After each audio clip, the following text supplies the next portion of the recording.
Welcome to the Raising Arrows podcast, where we discuss all things large family homemaking and homeschooling.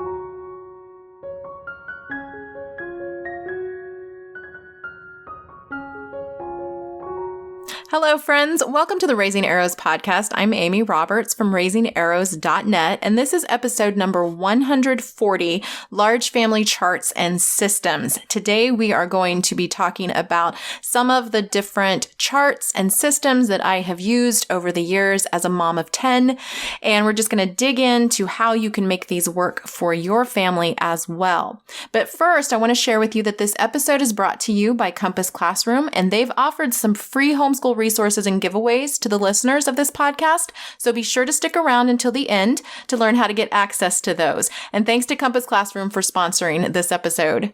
All right, let's dive in here first with a little bit of my backstory so that you know where I'm coming from. And then let's talk about why charts and systems and what those are in our specific family and how those might work for you.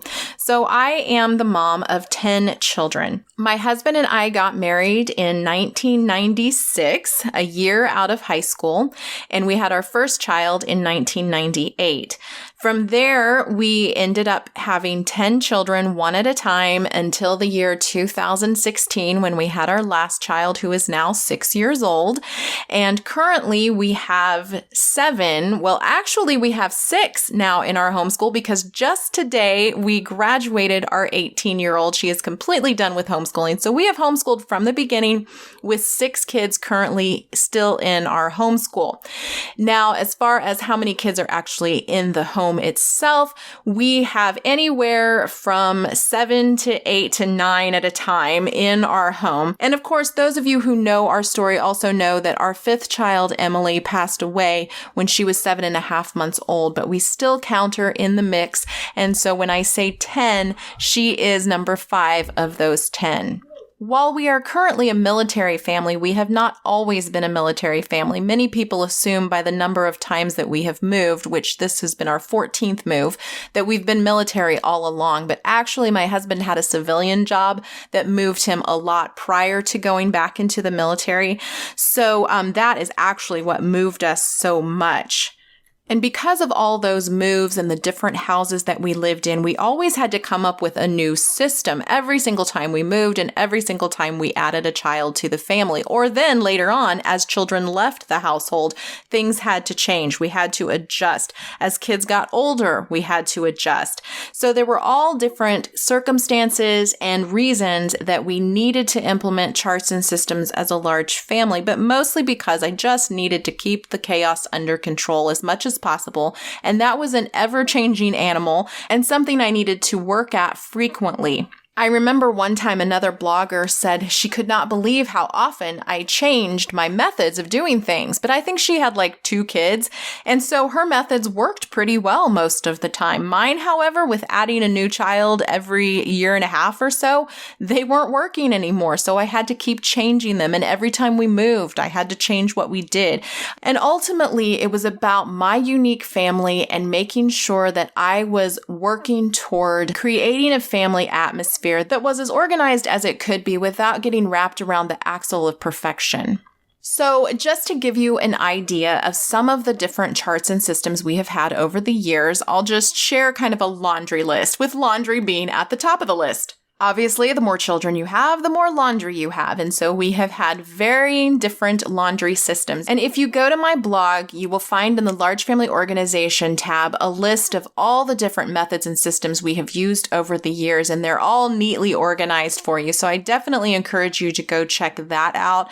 That is at raisingarrows.net. And up at the top, you will see a tab that says Large Family Life. And under that is Large Family Organization. And if you go there, you will find all of these different systems. And I'll go over these in more detail as we come back around. But starting at the top, like I said, laundry. We also had table chores. So after every meal, there were certain chores that people did.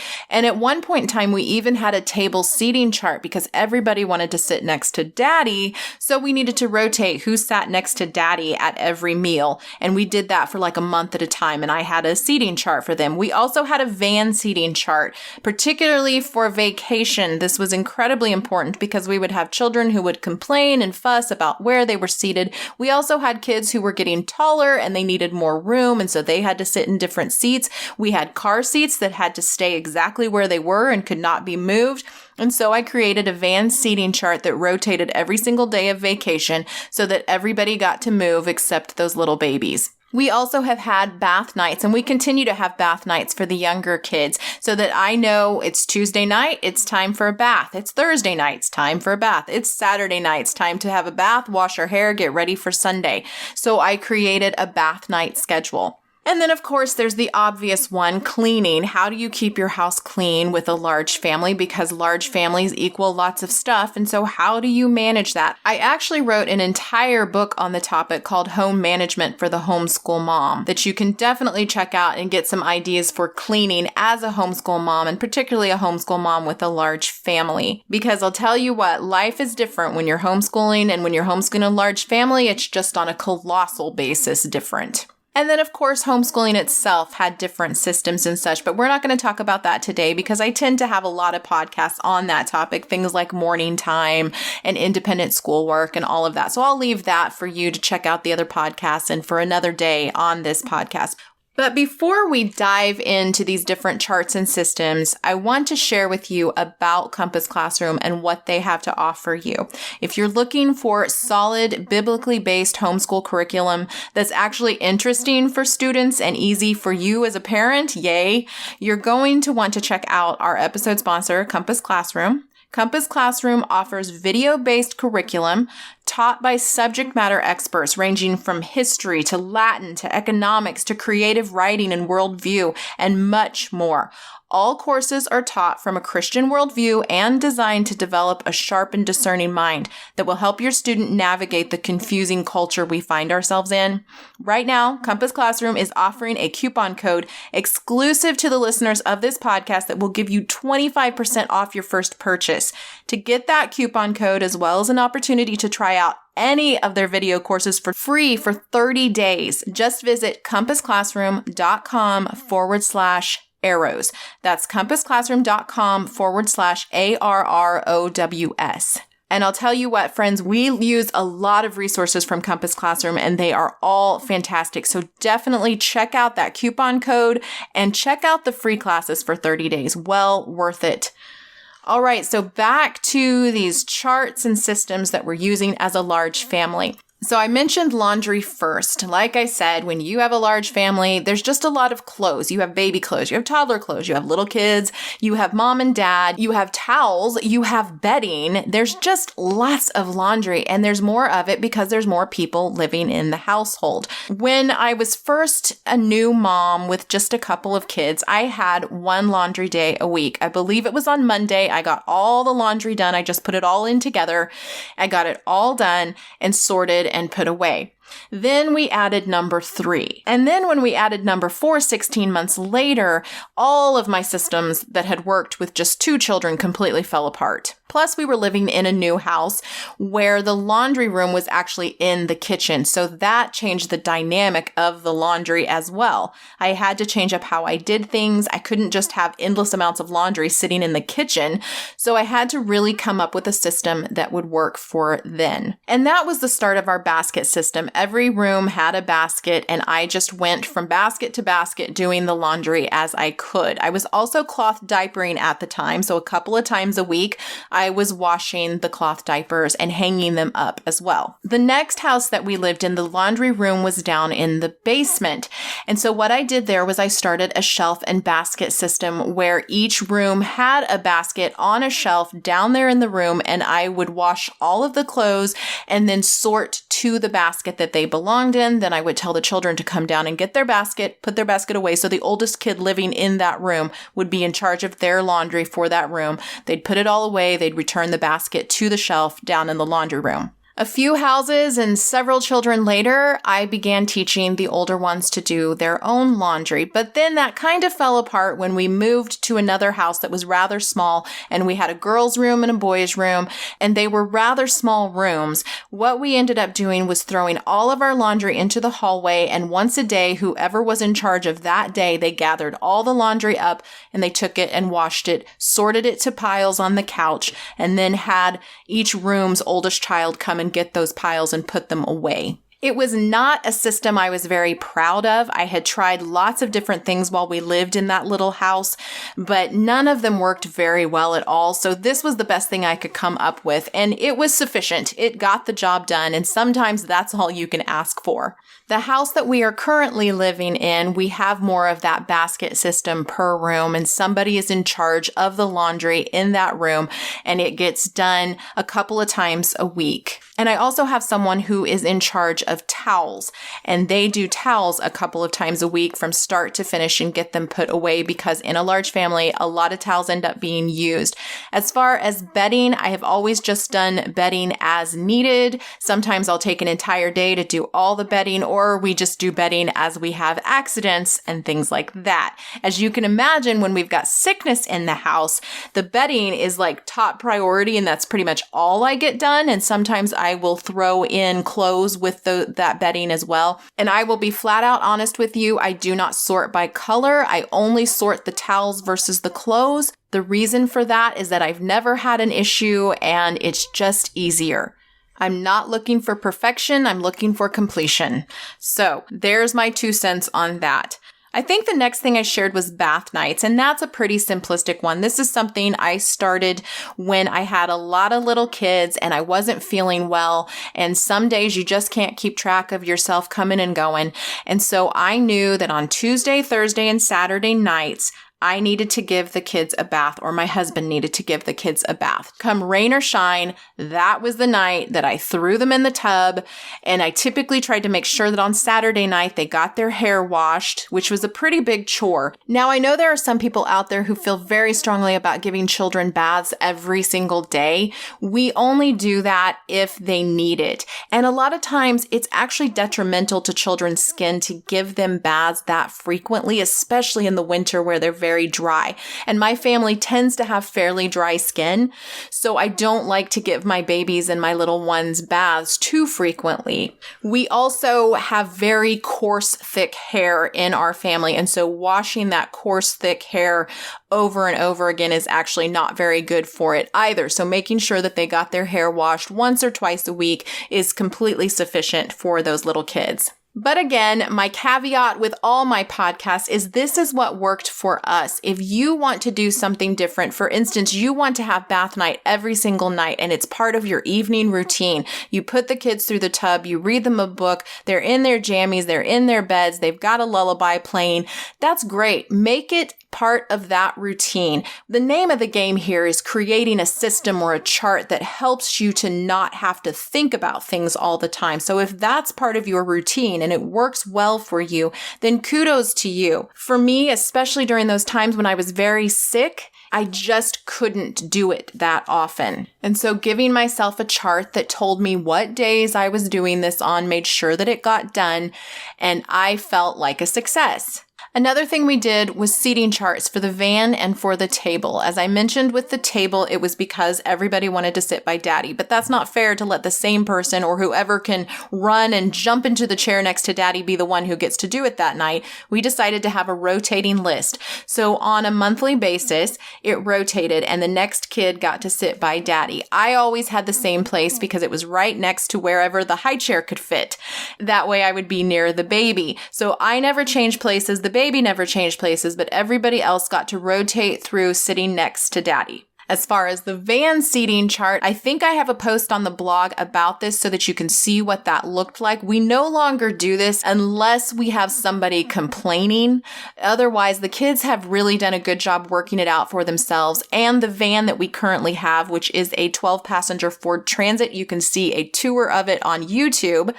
That particular van has actually made it easier for people to sit pretty much anywhere they want and not feel crowded. We had previously been in a Chevy Express and it was rather crowded, particularly for my very tall children. My husband is 6'4", and so as you can imagine, my children did not inherit my 5'4" status. They're all quite tall, and the Chevy Express was a little cramped for them. But in this Ford Transit, there's a lot more room, and so they're not quite as cramped. So we haven't had a van seating chart in quite some time, but prior to this, we needed to have a chart so that everybody sat in a different seat and they sat in the better seats. They got a chance at the better seats.